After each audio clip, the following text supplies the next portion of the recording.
Welcome বন্ধুরা, স্বাগতম জানাই তোমাদের সবাইকে আমার চ্যানেলের আরেকটা নতুন এপিসোড। আজকে আমি তোমাদের সাথে যে সিনেমাটা নিয়ে কথা বলবো, সিনেমাটার নাম মালিক।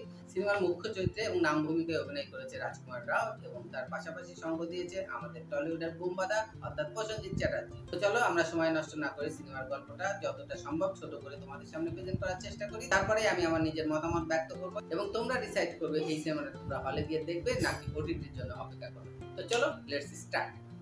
তো বন্ধুরা, সিনেমার নাম মালিক আর এটা মূলত একটা গ্যাংস্টার সিনেমা। ভারতবর্ষের সিনেমার ইতিহাসে গ্যাংস্টার সিনেমা তো এত তৈরি হয়েছে যেটাকে গুনতে বসতে বলতে শেষ করা যাবে না।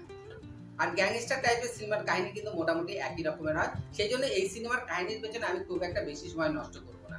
এই সিনেমার কাহিনীতে আমরা দেখতে পাবো একটা গরিব ঘরের ছেলে যার উপরে একটু অত্যাচার হবে সিস্টেম দ্বারা, পারিপার্শ্বিক অবস্থা দ্বারা, এবং একটা সময় সে গিয়ে একটা বড় গ্যাংস্টারে পরিণত হবে। আর এই কাহিনীটা কিন্তু বর্তমান সময় নয়। কাহিনীর সময়কাল বিচার করতে গেলে আজ থেকে মোটামুটি 30-35 বছর আগের ভারতবর্ষের পূর্বাঞ্চলের কোনো এক বাহুবলীর ঘটনা। পার্টিকুলার ওই সময় ভারতবর্ষের পূর্বাঞ্চলে একের পর এক অনেক বাহুবলীরই উদয় হয়েছিল। এমনকি এটাও দেখা গেছে কোনো কোনো সময়ে একই সাথে একাধিক বাহুবলীর একসাথে ক্লাস হয়েছে। তো সেরকমই একটা বাহুবলীর ঘটনা। এখন পার্টিকুলারলি কোন বাহুবলীর ক্যারেক্টারের সাথে ম্যাচ করে এই ক্যারেক্টারটাকে তৈরি করা হয়েছে সেদিকে আলোচনা না করাটাই আমার মনে হয় ভালো।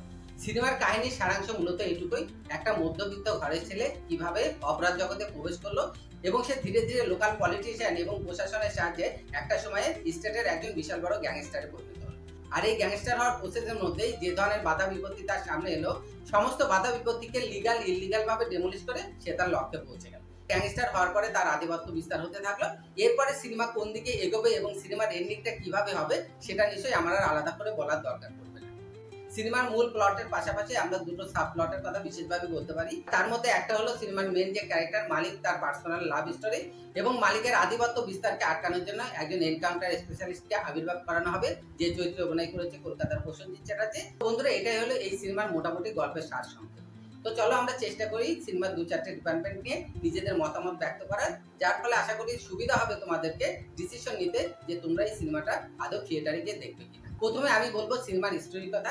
সিনেমার স্টোরি সম্বন্ধে আমি আগেই হিন্ট দিয়েছি যে এটা আর 5টা গ্যাংস্টার সিনেমার মতো একটা নর্মাল স্টোরি, কিন্তু আর 5টা গল্পের মতো হলেও সিনেমাটা বানানোর ক্ষেত্রে পরিচালক যদি নিজের ক্রিয়েটিভিটির মুনশিয়ানা দেখাতে পারে তাহলে কিন্তু দর্শক সিনেমাটাকে অবশ্যই পছন্দ করতে পারে। কিন্তু এই সিনেমাটার ক্ষেত্রে কিন্তু সেরকম হয়নি। আমরা গ্যাংস্টার সিনেমা কিন্তু প্রচুর দেখেছি বলিউডে, কিন্তু তার মধ্যেও যদি কিছু গ্যাংস্টার সিনেমাকে বেছে নিতে বলা হয় তাহলে আমরা রাম গোপাল বর্মার সত্তা, অনুরাগ কাশ্যপের গ্যাংস অফ ওয়াসিপুর এবং মহেশ মাঞ্জরেকরের বাস্তব, প্রত্যেকটা সিনেমাকে কিন্তু আলাদা আলাদা স্টাইলে আমাদের সামনে দেখতে পাই। মালিক সিনেমাটাকে যদি আমরা এই সমস্ত সিনেমার সাথে তুলনা করি তাহলে মেকিং এর ক্ষেত্রে আমি বলবো ডিরেক্টর পুরোপুরি ব্যর্থ হয়েছে। ডিরেক্টর মালিক সিনেমাটাকে আর 5টা মশলাদার কমার্শিয়াল সিনেমার মতো বানানোর চেষ্টা করেছে। এইখানে ডিরেক্টর সবচাইতে বড় ভুল করেছে। ডিরেক্টর রাজকুমার রাওকে দিয়ে একটা গ্যাংস্টার চরিত্রে অভিনয় করেছে, সেটা নিয়ে কোনো প্রবলেম নেই, কিন্তু গ্যাংস্টার হওয়ার ক্ষেত্রে রাজকুমার রাওয়ের যে ফিগারটা সেটা কিন্তু একটা বড় মাইনাস পয়েন্ট। আমরা যদি বাস্তবে সঞ্জয় দত্তের কথা চিন্তা করি, সঞ্জয় দত্তের যা ফিগার, সে যদি চায় একসাথে 15-20 জনকে এক হাতে মেরে দিতে সেটা কিন্তু খুব একটা অবাস্তব ব্যাপার হবে না। কিন্তু মালিক সিনেমাটাতে রাজকুমার রাও যখন একসাথে 10-15 জনকে মারে সেটা কিন্তু আমার চোখে ঠিক ততটা মানানসই লাগে। তবে এখানে আপনারা কিন্তু বলতেই পারেন গ্যাংস অফ ওয়াসিপুরে নওয়াজুদ্দিন সিদ্দিকীকে কি খুব একটা বড় গ্যাংস্টার মনে হতো? না, সেটা কিন্তু একেবারেই নয়। নওয়াজুদ্দিন সিদ্দিকীর যা দৈহিক গঠন তাকে শক্তিশালী গ্যাংস্টার হিসেবে কখনোই প্রেজেন্ট করা যায় না। এই কারণে কিন্তু অনুরাগ কাশ্যপ সিনেমাটাতে নওয়াজুদ্দিন সিদ্দিকীকে কখনো দৈহিক দিক থেকে শক্তিশালী দেখায়। আর এই প্রসেসটাই যদি ডিরেক্টর মালিক সিনেমাটাতে ফলো করতো আমার মনে হয় ডিরেক্টর নিজের বুদ্ধির পরিচয়। আদারওয়াইজ তাকে এমন একজন অ্যাক্টরকে সিলেক্ট করা উচিত ছিল যে কিনা দৈহিক দিক থেকে অনেকটা শক্তিশালী মনে হবে।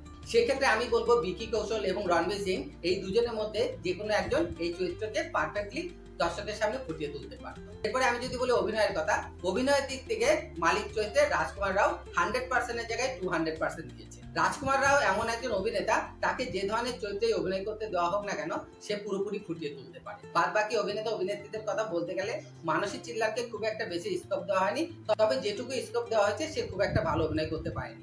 মানসী চিল্লারকে এখনো অনেকটা রাস্তায় যেতে হবে নিজেকে ভালো অভিনেত্রী হিসাবে প্রমাণ করতে। তবে হ্যাঁ, এনকাউন্টার স্পেশালিস্ট হিসাবে প্রসেনজিৎ চ্যাটার্জির অভিনয়টা কিন্তু খারাপ লাগবে না।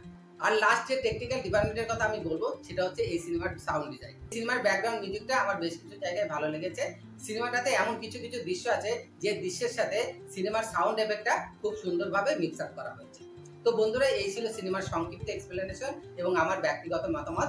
আমার এক্সপ্লেনেশন এবং রিভিউ শোনার পর যদি আপনাদের মনে হয় এই সিনেমাটা দেখার জন্য আপনারা থিয়েটারে যাবেন, সেটা একান্তই আপনাদের ব্যক্তিগত ব্যাপার। তবে আমাকে যদি জিজ্ঞাসা করা হয়, তবে আমি বলবো এই সিনেমাটাকে আমি 5-এর মধ্যে 2.5।